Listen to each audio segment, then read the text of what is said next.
Hello. In today's video, we're going to look at the story of the birth of Jesus as it's recorded for us in the original Greek of Luke's Gospel.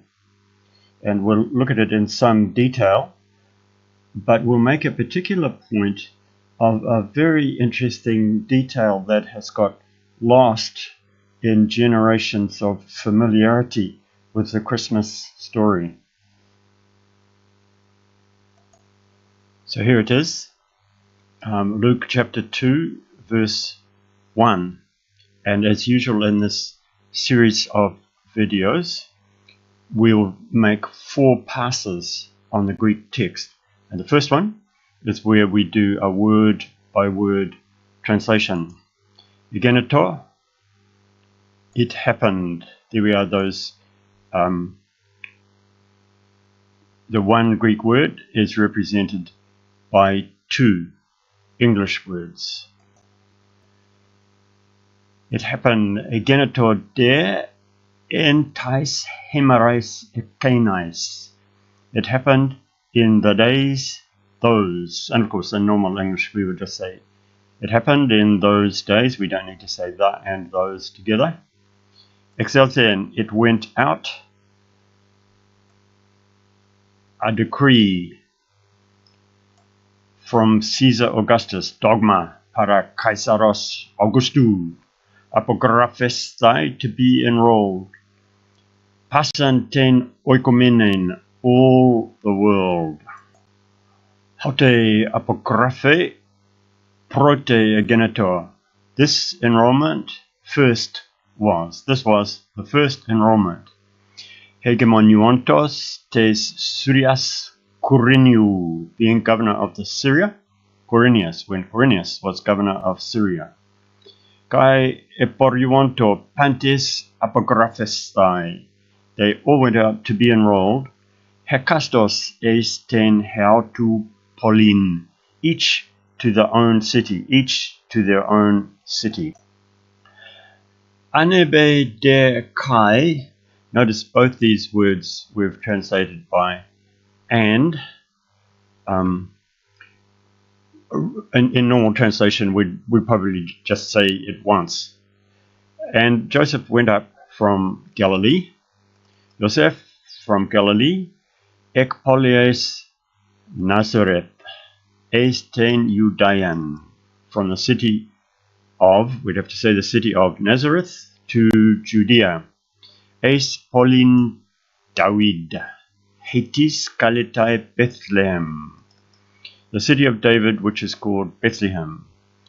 Dia, because of, toenai, that to be him. We just say because he was, ex oiku kai patrias David, because he was of the house and family, or lineage, we might say, of David. Apographastai sun Mariam.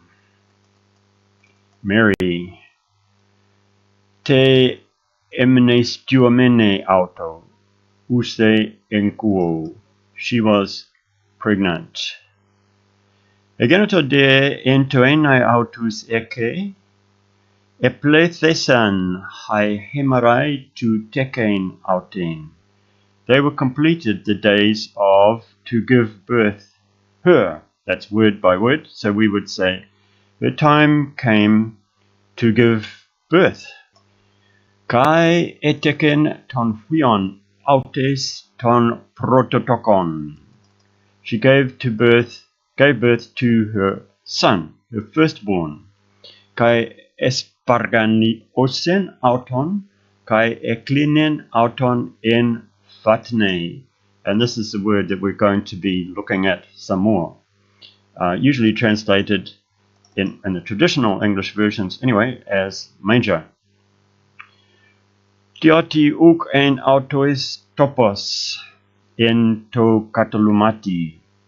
There was no place for them in the guest room. And this is interesting, the translation of this word. We notice that in the NIV 1984 it was translated in, but in the NIV 2011 it is translated guest room.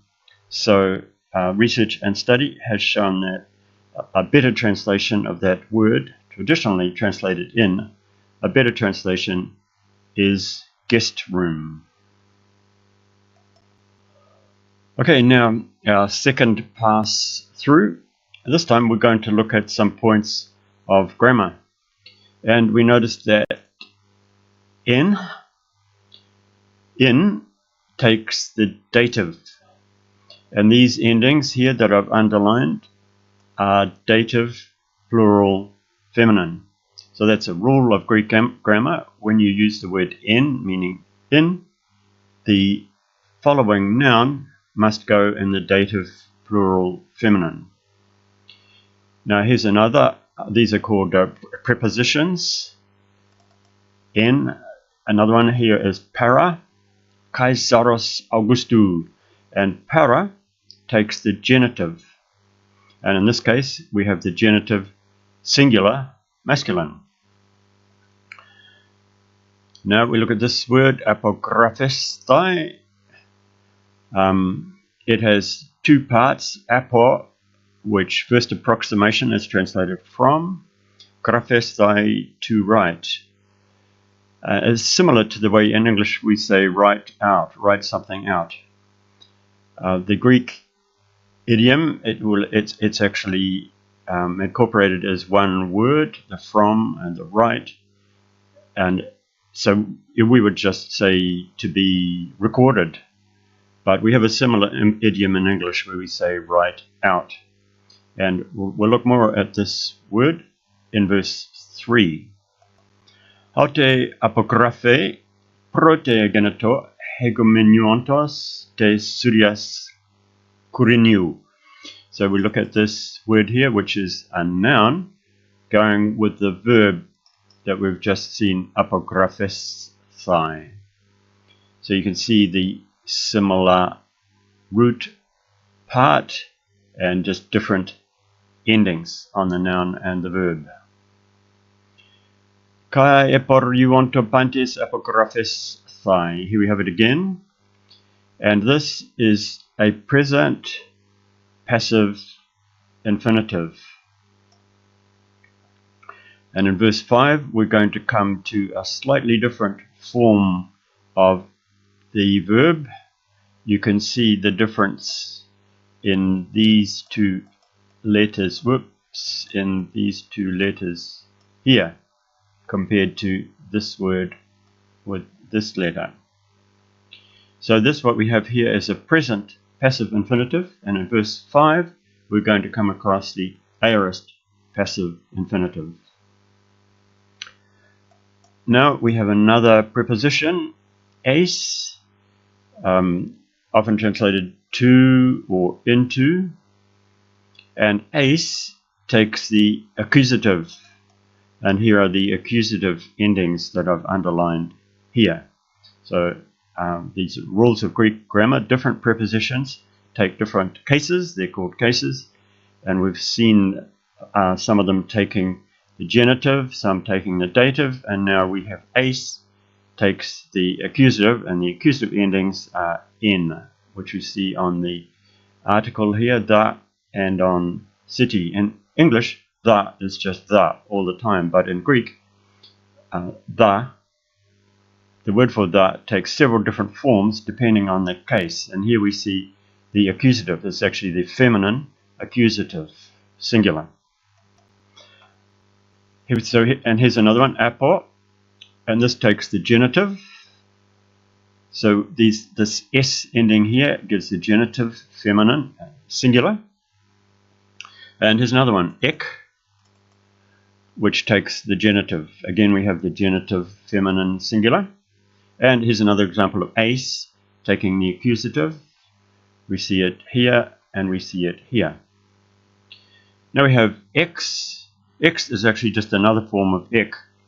So it takes the form x when the next word begins with a vowel. Ek poleos, but ex oikou. But again, it takes the genitive. Up here we saw a feminine genitive. Down here we see a masculine genitive.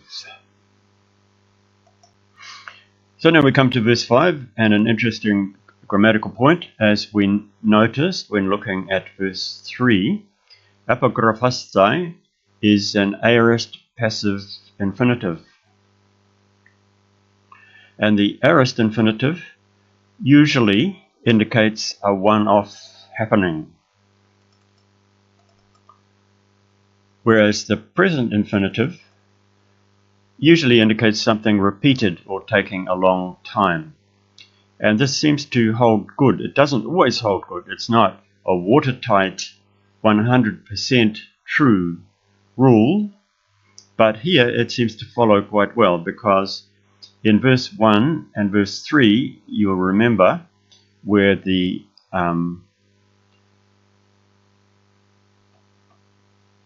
present infinitive was used. We were talking about something repeated or taking a long time, because it was talking about everyone being registered, everyone being enrolled. But here now in verse 5, we're just talking about Joseph and Mary. So this is like a one-off happening. So this is represented by here by the aorist passive infinitive. Okay, and then we come to another preposition, sun, meaning with, and sun again takes the dative. And so here are dative endings, here and here, and here and here, dative feminine singular. By the way, I haven't mentioned this before, but you'll notice these names that come from Hebrew or Aramaic, they don't change. They don't take any endings. They just remain as they are. But all the native Greek words agreeing with them go in the prescribed case.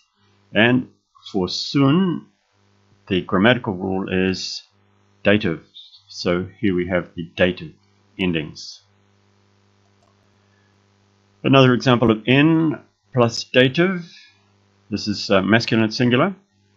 In this case, it's going with an infinitive. There isn't a noun, but the infinitive form. This is the infinitive form equivalent to English to be. So it's saying in the to be them.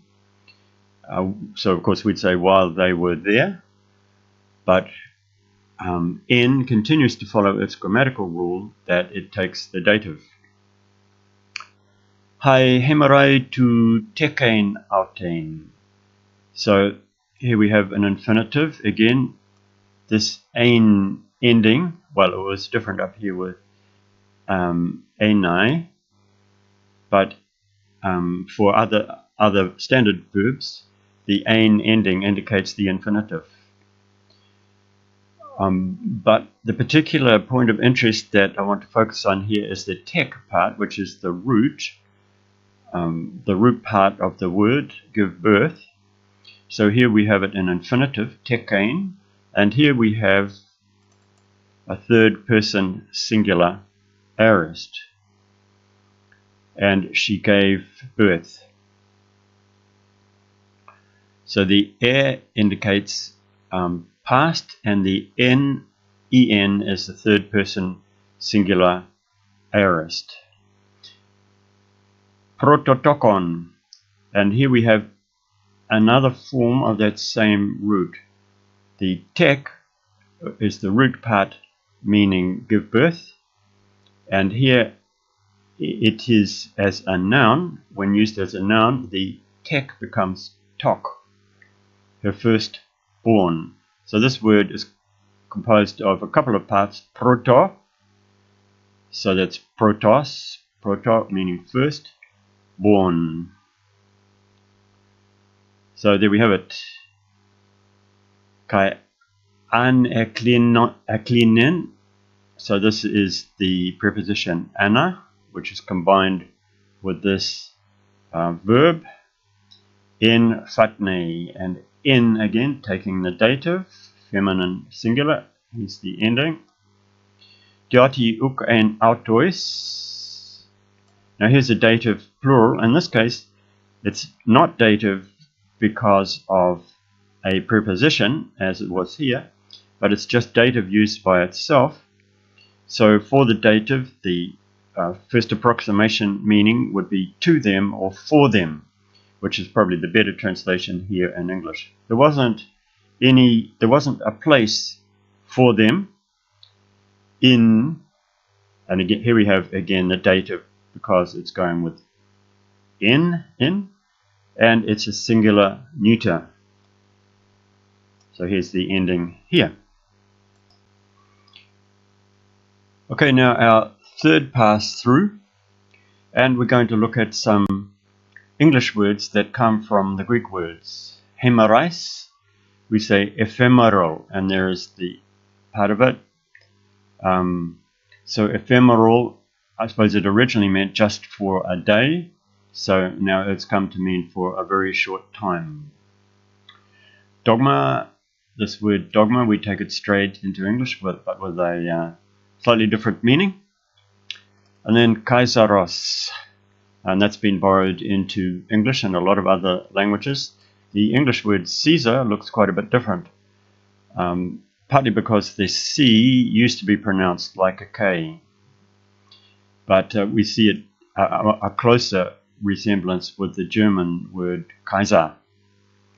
And oikumenen, from this we get the word ecumenical, so that's to do with like the whole world, or in this case it's come to mean all the churches. Prote, and from this we get the word prototype, the first model. Hegemoniuontos, and from this we get the word hegemony, where some people control the power. Eporiuonto, they went, and from this we get porous, where a liquid goes through some sort of block that's porous, that lets liquid go through. Apographesai, graphic. And Pauline, from this we get the word politics. So of course it's originally to do with the governing of the city-state. Coming to verse 4, we have Kaletai, it is called Bethlehem, and we have the English word call, although this is in fact just a chance resemblance. Come down here to oiku, meaning house. First approximation is house, and we get the word ecology. So it's a study. Ecology is the study. Logi comes to mean study of the environment. What's around you in the house, if you like, the enlarged house of the environment. Verse 6, and coming down to verse 7, aneklinen, and from this we get the word incline. And topos is an interesting one, because we have the word utopia, but utopia is actually made up of two parts, ook. Well, here we see ook here. The more common form of this word is just oo, but it takes the K when it comes before a vowel, ook, ein. So the base form of it is oo, and that's where we get the utopia, oo of utopia, and then the other part of this is topos, place. So utopia is a not place, in other words, a place that doesn't really exist. Now, just a comment about an interesting point here that struck me a little while ago when I was checking a Bible translation in Papua New Guinea, and we came to Luke 2. In front of me I had the back translation into English of what the translators had written in their language. I had my Greek New Testament and a thick commentary. I came to verse 7. Mary gave birth to her baby and wrapped him in pieces of cloth. I checked in the commentary. It told me that this was what all mothers did in those days, right down to today too. And the next part, and laid him in a feed box, a fatne. That's the Greek word fatne. It's the Greek word I saw in my Greek New Testament, which is a feed box. And Luke sprang a surprise on me here. The baby is calmly put into a feed box. This shows how humble the circumstances of Jesus' birth were. When I was a child, we used to sing "Away in a Manger" every Christmas. All the standard Bible versions say manger. But I've never heard this word used apart from the Christmas story. I only knew the word manger as Jesus' type of cot. And in Christmas displays we see neat little mangers that look like crude but acceptable cots. Maybe one way to get more realism would be to make them ridiculously too big for a baby, like a feed box would be. But when we use the word feed box in our translation, it gets us away from the traditional soothing wording and recaptures some of the surprise value of Luke's original story. In fact, fatne is a kind of theme word of the passage. The shepherds are told that they will be guided by this sign, the Greek word semea, used of miraculous signs in John's Gospel. And the sign is, you will find the baby lying in a feed box. They went and found the baby lying in a feed box. God was obviously very proud of his son, unusual cot and all. In the 1600s, when King James men did the translation, manger was the common word for food box. But now, manger is only associated with Christmas.